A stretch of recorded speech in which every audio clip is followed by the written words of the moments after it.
하나님의 말씀 베드로후서 1장입니다. 베드로후서 1장 1절에서 11절까지. 베드로후서 1장 1절에서 11절까지 한 절씩 교독하기로 하겠습니다. 1절 하나님 말씀이라 합니다. 예수 그리스도의 종이며 사도인 시몬 베드로는 우리 하나님과 구주 예수 그리스도의 의를 힘입어 동일하게 보배로운 믿음을 우리와 함께 받은 자들에게 편지하노니, 하나님과 우리 주 예수를 알므로 은혜와 평강이 너희에게 더욱 많을지어다. 그의 신기한 능력으로 생명과 경건에 속한 모든 것을 우리에게 주셨으니, 이는 자기의 영광과 덕으로서 우리를 부르신 이를 알므로 말미암음이라. 이로써 그 보배롭고 지극히 큰 약속을 우리에게 주사, 이 약속으로 말미암아 너희가 정욕 때문에 세상에서 썩어질 것을 피하여 신성한 성품에 참여하는 자가 되게 하려 하느니라. 그러므로 너희가 더욱 힘써 너희 믿음의 덕을, 덕의 지식을, 지식의 절제를, 절제의 인내를, 인내의 경건을, 경건의 형제 우애를, 형제 우애의 사랑을 더하라. 이런 것이 너희에게 있어 흡족한즉 너희로 우리 주 예수 그리스도를 알기에 게으르지 않고 열매 없는 자가 되지 않게 하려니와, 이런 것이 없는 자는 맹인이라 멀리 보지 못하고 그의 옛 죄가 깨끗하게 된 것을 잊었느니라. 그러므로 형제들아, 더욱 힘써 너희 부르심과 택하심을 굳게 하라. 너희가 이것을 행한즉 언제든지 실족하지 아니하리라. 함께합니다. 이같이 하면 우리 주 곧 구주 예수 그리스도의 영원한 나라에 들어감을 넉넉히 너희에게 주시리라. 아멘. 베드로전서의 중심 내용은 이 박해와 고난 가운데 있는 성도들을 사도 베드로가 이 복음으로 위로하고 격려하는 내용이 강조되었습니다. 이 베드로 후서에서는 강조되는 반복되는 내용 중에 한 가지가 지식 혹은 안다라는 동사가 여러 번 언급됩니다. 하나님과 그의 약속의 말씀을 아는 지식에 굳게 서라고 격려하는데, 그 이유는 교회 안에 들어온 거짓 가르침 때문이었습니다.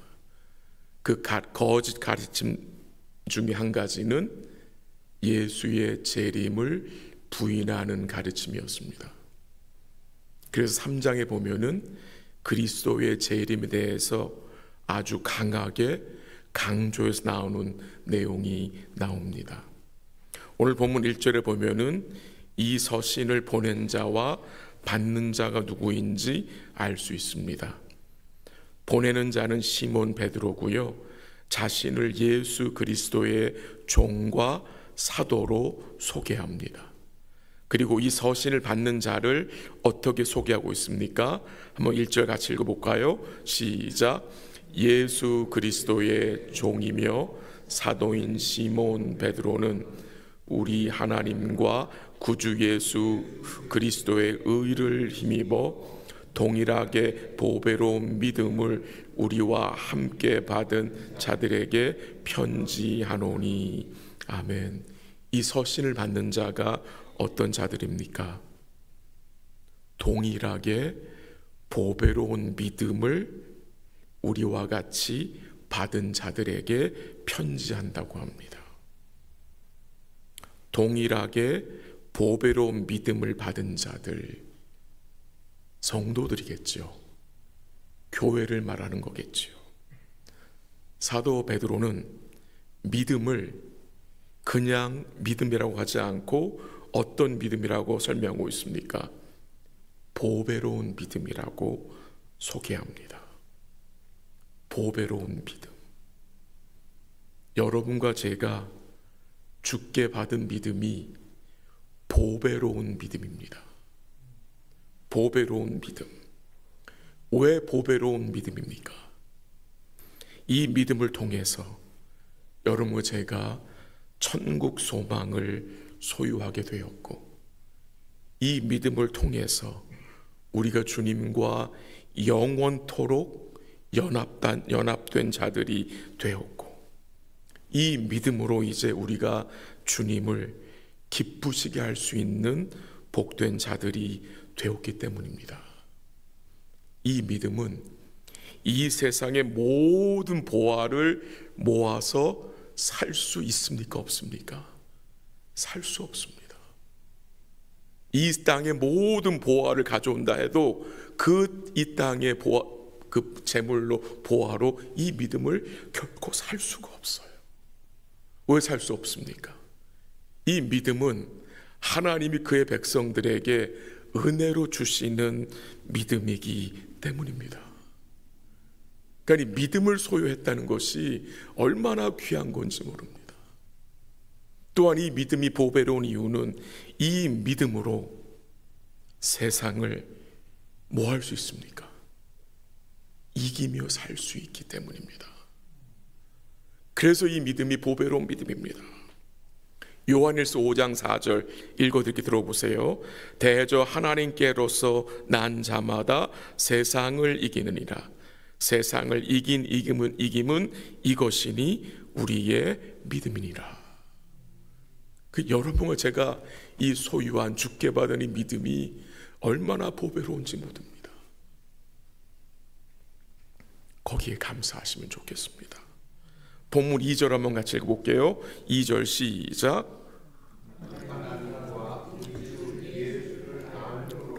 은혜와 평강이 너에게 더욱 많을지어다. 지금 사도 베드로가 이 편지를 써서 보내는, 이 편지를 받는 성도들은 이미 하나님의 은혜와 평강을 받은 자들입니다. 이미 받은 자들이에요.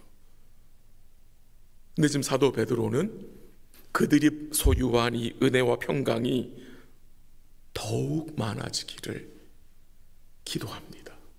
더욱 많아지기를.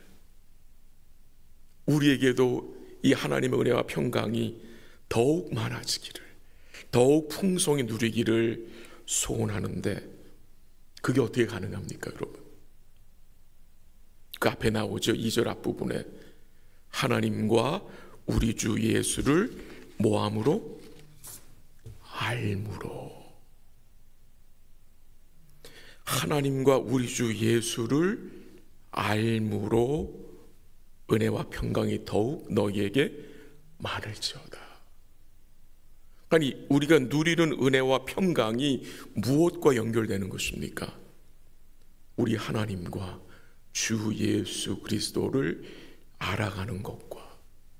그래서 예수님이 영생을 정의하실 때에 어떻게 정의하셨습니까? 요한복음 17장 3절에 보면은 영생은 곧 유일하신 참 하나님과 그가 보내신 예수 그리스도를 아는 것이라고 했습니다. 우리가 이 땅에 살면서 알아야 할 것이 참 많죠. 우리가 알아야 할 내용들이 참 많은 것 같습니다. 이 모든 일에 이 지식이 필요합니다. 근데 그 모든 알아야 할 것 중에 가장 필요하고 가장 중요한 지식은 무엇입니까? 하나님과 우리 주 예수 그리스도를 아는 지식입니다. 복음에 대한 지식입니다. 왜요? 그것을 알아야 하나님의 은혜와 평강을 풍성히 누릴 수 있기 때문입니다. 3절 한번 같이 읽습니다. 3절 시작. 그의 신기한 능력으로 생명과 경건에 속한 모든 것을 우리에게 주셨으니 이는 자기의 영광과 덕으로서 우리를 부르신 이를 알므로 말미암음이라. 아멘. 하나님 우리에게 뭘 주셨다고 증거하고 있습니까? 거기 처음 보니까 그의 신기한 능력으로 생명과 경건에 속한 모든 것을 우리에게 주셨다고. 생명과 경건에 속한 모든 것. 먼저 이 생명, 어떤 생명입니까? 영원한 생명입니다. 우리도 때가 되면 이 육신의 장막을 벗을 날이 올 것이잖아요. 그날에 우리가 주님 곁에 가서 이미 얻은 이 생명을, 이미 누리는 영생을 뭐 하는 거예요? 이제 영원토록 주님과 함께 누리는 거잖아요. 그리고 경건에 속한 모든 것을 주셨다고 했습니다. 경건이 무엇입니까? 주님 닮는 것입니다. 주님을 닮는 게 경건입니다.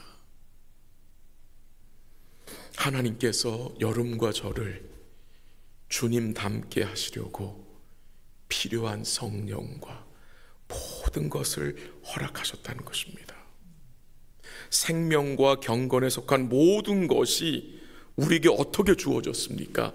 3절 처음에 나오죠. 그의 신기한 능력으로, 하나님의 신기한 능력으로 생명과 경건에 속한 모든 것이 우리에게 주어진 것입니다. 이게 기적인 것입니다. 세상에서 버림받은 돌을 건축자들이 버린 돌을 여러분과 제가 어떻게 보배로운 산돌로 믿게 된 것입니까? 하나님의 신기한 능력으로. 세상 사람들이 버린 돌이잖아요. 무시한 돌이에요. 상관하지 않은 돌이었어요. 우리도 예전엔 그렇게 살았어요. 근데 그 세상 사람들이 아무 상관하지 않고 버려진 돌로 여겼던 그 예수가 여러분과 저에게 이제는 보배로운 산돌로 여겨지는 것이, 이게 기적인 거 아니겠습니까? 이게 하나님의 신기한 능력으로 우리에게 주신 은혜라는 것입니다. 그래서 여러분과 제가 소유하는 믿음이 보배로운 믿음. 이 믿음은 혈통과 육정과 사람의 뜻으로 난 것이 아니라 하나님께서 여러분과 저희에게 그의 성령을 통해서 허락하신 것이잖아요. 좀 더 복과해 4절 가보죠. 4절만 같이 읽습니다. 시작. 그 보배롭고 지극히 큰 약속을 주사 이 약속으로 말미암아 너희가 정욕 때문에 세상에서 썩어질 것을 피하여 신성한 성품에 참여하는 자가 되게 하려 하셨느니라. 아멘. 하나님 우리에게 뭘 주셨다고 말씀하십니까? 보배롭고 지극히 큰 약속을 우리에게 주셨어요. 보배롭고 지극히 큰 약속, 복음 아니겠습니까? 예수 아니겠습니까? 그 예수를 통해서, 그 복음을 통해서 여러분과 저에게 어떤 일이 구체적으로 일어난 것입니까? 그 4절 하반절에 나옵니다. 너희가 정욕 때문에 세상에 썩어질 것을 뭐 할 수 있게? 피할 수 있게. 그리고 두 번째는 신성한 성품에 뭐 할 수 있게? 참여하는 자. 우리에게 복음을 주신 목적, 우리에게 예수를 주신 목적이 뭐라고요? 첫 번째는 피하게 하시려고, 두 번째는 뭐예요? 참여케 하시려고. 무엇을 피하게 하시려고요? 정욕입니다. 정욕. 이 정욕은 단순히 성적인 죄를 말하는 것이 아니라 이 정욕은 무엇이냐? 하나님보다 더 귀하고 가치 있게 생각하고 쫓는 것이 정욕입니다. 근데 우리가 그 가치 있게 여기는 것이 무엇입니까? 이 세상에서 다 뭐 할 거예요? 썩어질 것들이에요. 썩어질 것들이에요. 그것을 피하게 하시는 것. 썩지 않을 것, 더럽지 않고 영원한 것을 붙잡게 하시려고. 누구겠습니까? 우리 주님 아닙니까? 천국 아닙니까? 그리고 두 번째는 무엇입니까? 신성한 성품에 참여하는 자가 되게 하시려고. 하나님 우리에게 허락하신 구원은 단순히 턱틱 그 천국 티켓 주는 거로 끝나는 게 아닙니다. 하나님의 목적은 무엇입니까? 하나님의 성품을 닮은 자로 세우는 것입니다. 성화, 주님 닮은 자로 세우시는 것, 성령의 열매를 맺게 하시는 삶을 살게 하시는 것. 이 성령의 열매가 무엇입니까? 결국 주님의 성품 아닙니까? 여름과 저를 구원하신 목적이 무엇입니까? 주님 닮은 자로 세워 가시는 것입니다. 근데 그것을 어떻게 이루시느냐? 하나님을 알게 하심으로. 이 보배롭고 지극히 큰 약속인 복음을 알아감으로 우리로 정욕을 피하고 신의 성품에 참여한 자로 세워 가시는 것입니다. 이 과정에 여러분과 제가 있는 것입니다. 주의 성품을 담는 자는 단순히 지식으로 되는 게 아니죠. 그렇죠? 하나님과 관계 속에서, 하나님과 우리 주님과 사귐을 갖는 그 관계 속에서 말씀과 성령이 우리의 속사람을 어떻게 하는 겁니까? 바꾸어 가시는 것입니다. 이런 은혜가 우리 사랑하는 성도 심령 속에 충만하게 임하기를 기도하고요. 우리가 이번 주간은 베드로 후서에서 머물 건데, 또 하나님이 베드로 후서를 통해서 우리 교회에게 또 우리 각 성도들에게 주실 은혜가 있으리라 믿습니다. 우리 사랑하는 성도님들, 믿음으로 섬세하게 주의 말씀을 묵상하시고 또 따라오시기를 부탁을 드립니다. 말씀을 정리합니다. 그리스도로 말미암아 보배로운 믿음을 소유하게 하셨습니다. 보배롭고 지극히 큰 약속인 복음을 우리에게 허락하셨습니다. 왜요? 정욕을 피하고 하나님의 성품에 참여한 복된 자로 세우시기 위해서. 그 목적을 기억하시고 오늘도 우리 주님 그리스도를 아는 일에 게으르지 마시고 깨어 있으시고 그리스도를 알아감으로 그를 의지함으로 우리 성도님 삶 속에 넘치는 은혜와 평강이 있기를 주의 이름으로 간절히 기도합니다. 한번 기도하겠습니다. 하나님 아버지, 감사합니다. 주의 이름으로 모이게 하시고 사랑하는 성도들 또 주님 앞에 나와서 주님 바라보게 하심에 감사합니다. 우리의 마음을 주님이 지켜주셔서 세상 정욕을 피하게 하시고 주님의 형상으로 우리가 계속해서 닮아갈 수 있도록 주의 성령께서 우리의 마음을 붙들어 주시고 말씀으로 깨우쳐 주시기를 간절히 기도합니다. 보배로운 믿음 주심에 감사하고 보배롭고 지극히 큰 약속인 복음 주심에 감사합니다. 오늘 하루도 그리스도를 소유한 복된 자들답게 믿음으로 살아갈 수 있도록 주님 도와주시고 인도하여 주옵소서. 이 아침에도 믿음으로 주의 긍휼과 자비를 바라보는 주의 백성들에게 은혜를 더하여 주옵시고 긍휼히 여겨주사 기도의 제목에 응답하여 주옵시고, 특별히 어렵고 힘들고 고통 중에 질병 중에 있는 주의 백성들을 주님께서 위로하시고 힘주시고 회복의 은총으로 함께 하시며, 오늘도 사랑하는 주의 모든 백성들이 믿음으로 살 수 있도록 복을 내려 주시옵소서. 모든 것 주께 감사드리며 예수님의 이름으로 기도합니다. 아멘. 기도하시다가 돌아가시기 바랍니다.